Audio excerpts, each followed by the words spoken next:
Um Deus disposto à vingança, um rei obcecado por controle, um enigma que corresponde à visão masculina de tudo aquilo que envolve o feminino.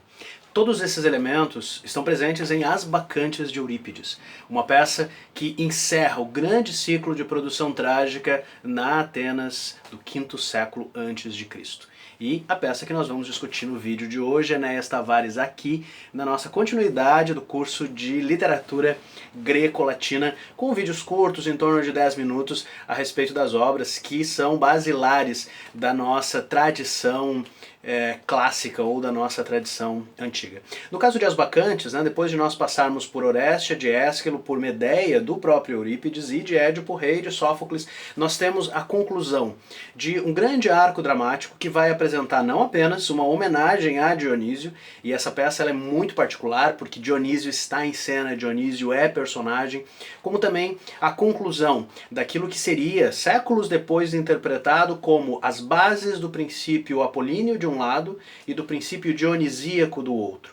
Um paradoxo, uma ambiguidade, um dualismo que será central à nossa compreensão da cultura do Ocidente. Tanto pela sua oposição entre razão e emoção, a oposição entre o céu e a terra, ou entre as instâncias intelectivas, conceituais, teóricas, que dizem respeito ao nosso pensamento lógico, em contraste com os nossos sentimentos, com os nossos instintos, com os nossos desejos, com tudo aquilo que diz respeito aos sonhos. O vídeo de hoje ele vai tratar de dois pontos. Primeiramente, o enredo da peça, como nós costumamos fazer nos outros vídeos, e depois vai se concentrar especificamente nessa oposição entre Apolo e Dionísio, as duas divindades, filhas de Zeus, que vão dar origem a essa dicotomia. E duas divindades que vão ser centrais para a cidade de Atenas. Eu já mencionei aqui que Apolo, enquanto o deus da luz, o deus da razão, o deus das artes, o deus do intelecto, vai ser fundamental para a cultura ateniense do século V, no desenvolvimento das suas leis, no desenvolvimento da sua religião, da sua política, o nascimento da democracia,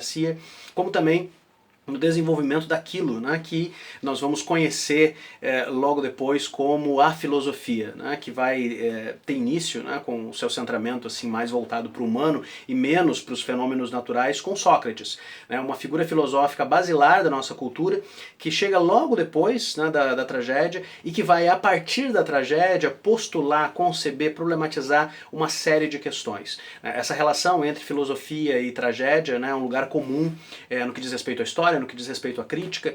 Platão vai dedicar um grande ensaio, o seu clássico O Banquete, a justamente discutir a sua posição ao alocar o seu mestre, Sócrates, num grande banquete em homenagem a Agatão, um poeta trágico depois de uma dionisíaca, no qual ele é vitorioso e no qual eles estão ali discutindo não apenas a origem, o nascimento do amor, daquilo que domina o homem ou a mulher apaixonados, como também a diferença entre a poesia dramática trágica e a poesia dramática cômica. Então há um longo desenvolvimento daquilo que nós estamos desenvolvendo aqui enquanto drama trágico, daquilo que nós vamos encontrar na própria filosofia e no próprio pensamento posterior. Voltando às Bacantes, uma peça que até hoje a crítica não sabe se ela foi produzida para a Dionisíaca de Atenas ou para uma Dionisíaca especial, um festejo especial na Macedônia. Ao que tudo indica, Eurípides morre na Macedônia. Essa peça ela é produzida ali no finalzinho do século V e, ao que tudo indica, ela tem por objetivo homenagear Dionísio em um contexto no qual a religião dionisíaca ela é muito forte. A peça inteira homenageia essa religião, tanto que o título dela é As Bacantes, ou As Adoradoras, as Companheiras de Baco. O enredo abre de uma forma absolutamente insólita. Os homens da cidade de Tebas, vamos pensar que são lá os antepassados de Édipo e da família de Édipo, os homens acordam num belo dia e descobrem que as mulheres da cidade desapareceram. Falamos de mães, falamos de esposas, falamos de filhas, falamos de irmãs, falamos de toda a comunidade que constitui nessa sociedade patriarcal a organização da vida doméstica. O que esses homens fazem? Bom, primeiramente eles ficam desesperados, onde as mulheres foram. Chega aos ouvidos do rei Penteu, um dos protagonistas da peça, que essas mulheres elas foram para o meio da natureza, para a floresta, abandonaram a cidade, né, um espaço essencialmente masculino, para adorar a uma divindade jovem, a uma divindade recente, cuja religião está chegando na Grécia e cuja religião tem por principais praticantes mulheres, e uma religião que leva essas mulheres pretensamente à loucura. O Penteu, entre outros homens, né, presentes na peça As Bacantes, entende esse levar à loucura como dissolução erótica ou dissolução sexual, promiscuidade sexual, né, uma expressão horrível, enfim. Né?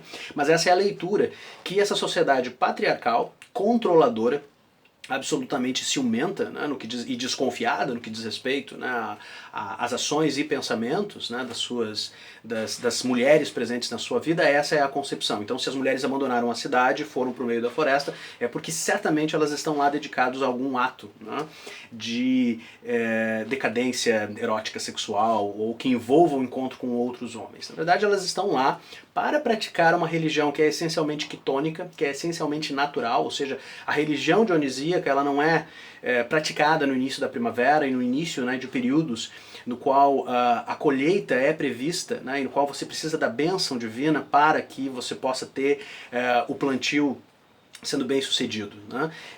Essa festividade de homenagem a Dionísio acontece nesse período porque Dionísio é uma divindade de fertilidade associada à uva, associada ao vinho, associada à fertilidade natural, por isso a sua correlação com o feminino, né? Lembrando que para os gregos e para a sociedade posterior, né, a natureza, o planeta Terra, a Terra, né, diz respeito a uma divindade feminina, Gaia, a mãe de todos. Né? Então, se a natureza é feminina, a relação, né, do feminino ou das mulheres com essa natureza se daria de uma forma mais lógica ou de uma forma mais próxima, né, em contraste com os homens. Eu não vou entrar aqui em questões de gênero, né? Nas últimas décadas, felizmente, a crítica feminista, especialmente, desconstruiu absolutamente essa compreensão, né?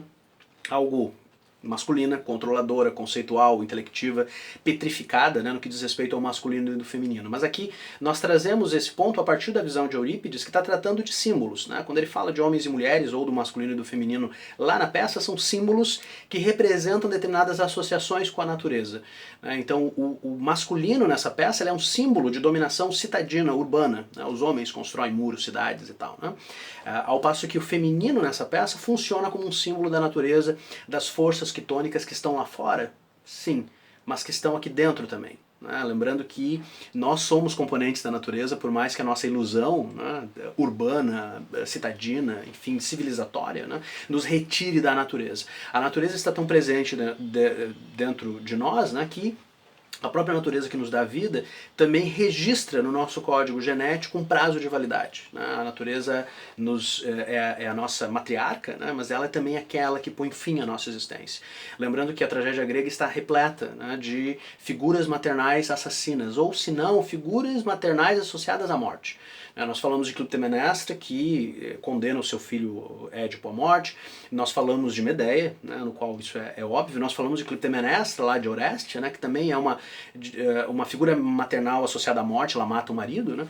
E chegando em As Bacantes, nós temos Ágave, que é a mãe de Penteu. Então Penteu acorda enquanto o rei, descobre que as mulheres saíram, ordena aos soldados da cidade que vão para o meio, né, da floresta, do bosque, enfim, traga essas mulheres acorrentadas, e nesse meio tempo chega o sacerdote de Dionísio, que é o próprio Dionísio disfarçado. Dionísio já de saída revela quem é para a audiência, né, faz uso daquele elemento cênico, né, que é muito comum em Eurípides, né, que é o monólogo ou o solilóquio, um proto-solilóquio, em que nós temos Dionísio de saída dizendo: vim a Tebas para me vingar, disseram que a minha mãe Semele, né, amante de Zeus, era uma mentirosa ao dizer que eu sou filho da divindade, e eu vim aqui para me vingar da minha própria família, né, que condenou a minha mãe e que acusou-a, né, de falsidade. Então o que a gente vê na peça é essa vingança de Dionísio para provar à sua audiência que ele é uma divindade e uma divindade poderosa. No transcurso da peça, né, ele vai levar Penteu à loucura, vai fazer com que Penteu, disfarçado de mulher, vá até o ritual dionisíaco no meio da floresta. As bacantes descobrem, né, que se trata de um homem disfarçado, e esse ritual ele é proibido aos homens, né? Elas vão capturar Penteu e vão despedaçá-lo, né, como o ritual dionisíaco previa com respeito ao despedaçamento ou sacrifício animal. Né, e aquilo que acontece com Penteu no final da peça é esse destroçamento, esse desmembramento na mão das bacantes, entre elas quem? Ágave, a sua própria mãe. A figura maternal que deu origem à vida, que também é responsável pela destruição da própria vida, né, uma vez que ela está, né, possuída, né, nesse êxtase de adoração ritualístico, né, em homenagem a Dionísio. Então, de um lado, né, nós podemos perceber nessa peça e em outras uma dimensão assim, de violência, né, a tragédia é um drama funesto e tal. Mas do outro, lembrem, são poetas e poetas trabalham com metáforas, poetas trabalham com símbolos. E esses símbolos dão conta, né, de uma oposição que vai estar presente dentro de nós e na maneira como nós vemos o mundo. Séculos depois, Nietzsche, o filósofo alemão, vai compor ainda, no início da sua carreira como professor de literatura na Universidade da Basileia, uma obra fundamental para a crítica no século XX, que é O Nascimento da Tragédia.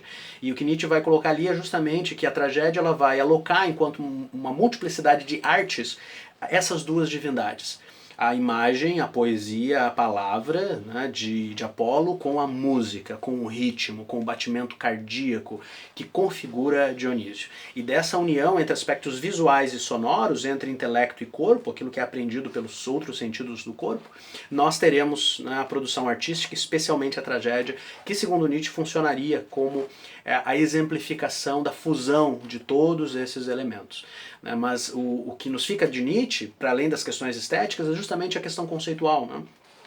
As Bacantes pode ser lida como a resistência do intelecto penteu em aceitar, né, determinados enigmas naturais que ele não compreende e que ele não compreenderá. Né? E a incapacidade de aceitar isso, o feminino, e os mistérios da natureza, e os fluxos e os ritmos, né? E a própria finitude, pela incapacidade de aceitar isso, Penteu caminha, né, tragicamente, indiretamente em direção à morte.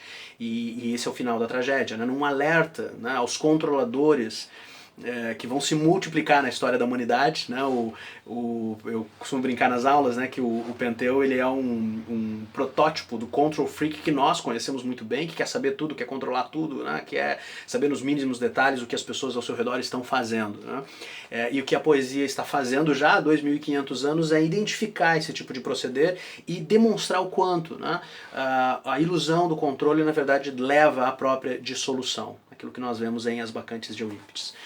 Esse foi o nosso vídeo de hoje sobre As Bacantes, essa obra fundamental. Eu tenho uma grande predileção por ela e fica aqui a dica, né, para que vocês busquem O Nascimento da Tragédia de Nietzsche, bem como outros críticos no século XX que vão buscar a oposição entre o princípio apolíneo e o princípio dionisíaco para entender a oposição entre razão e emoção, ou enquanto criação de regras e a resposta ou a desconstrução dessas regras na passagem, né, de diferentes escolas literárias ou estilos de época. Um grande abraço a todos vocês, boas leituras e boas aventuras.